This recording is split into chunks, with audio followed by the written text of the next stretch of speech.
Thanks for joining me today as I make these ornaments. They're a gift for my special neighbor. She does lots of things for me, and I wanted to give her a gift. This is one of those clear Hobby Lobby ornaments, and I chalk painted it white. I chose two vintage girls.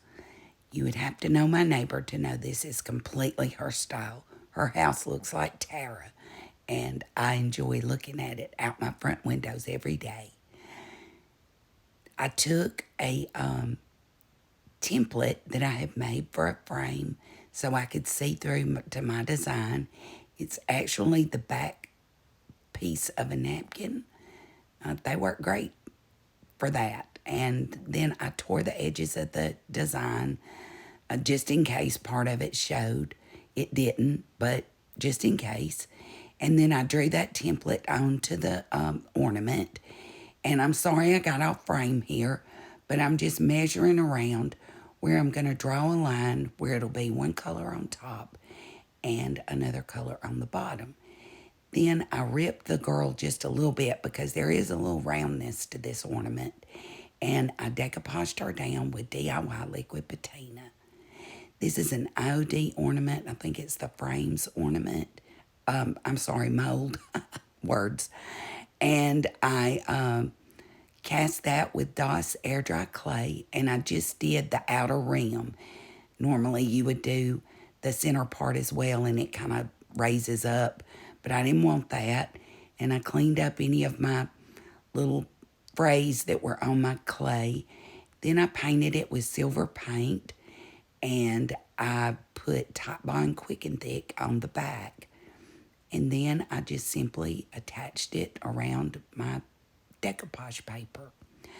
Then I painted the bottom half with, I think the color's crimson. It's a Hobby Lobby Master's Touch.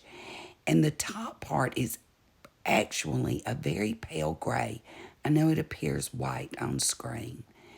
And this time I decided to try Paint Couture's two-step crackle. Now, it doesn't turn out quite as fine as the Pentart crackle, but I just wanted to see how it did. And I ended up liking it. I do like the Pentart better, I think. So I did step one, let it get tacky, and then I did step two, which is the part that actually creates the cracks.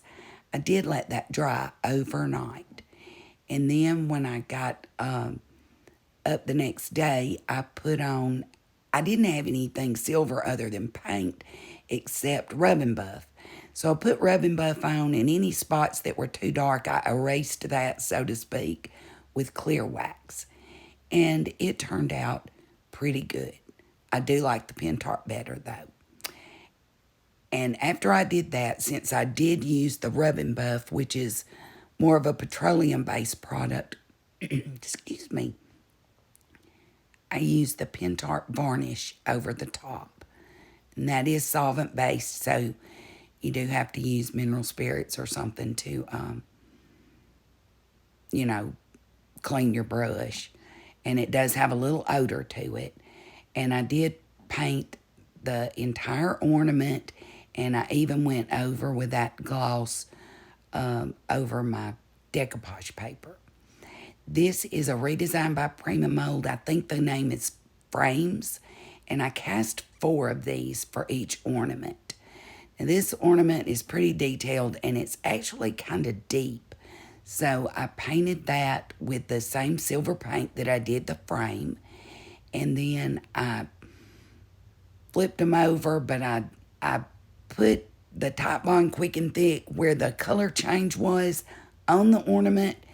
And then I didn't have a warm, fuzzy feeling, so I went back and I put it on the backs of the molds, and it held just fine. I did let that dry overnight as well, and I did overlap a little on the frames, and it turned out really nice.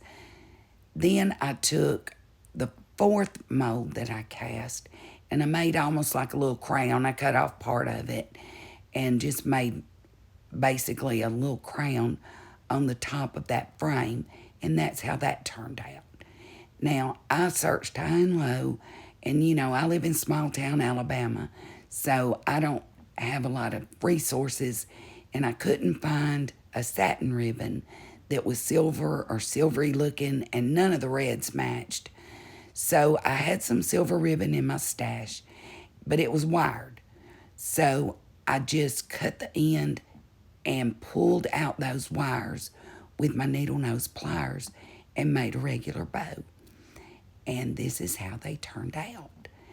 I think they're lovely. This is not my favorite color scheme, but it is my neighbor's, and I want to give her a special gift. She does a lot for me.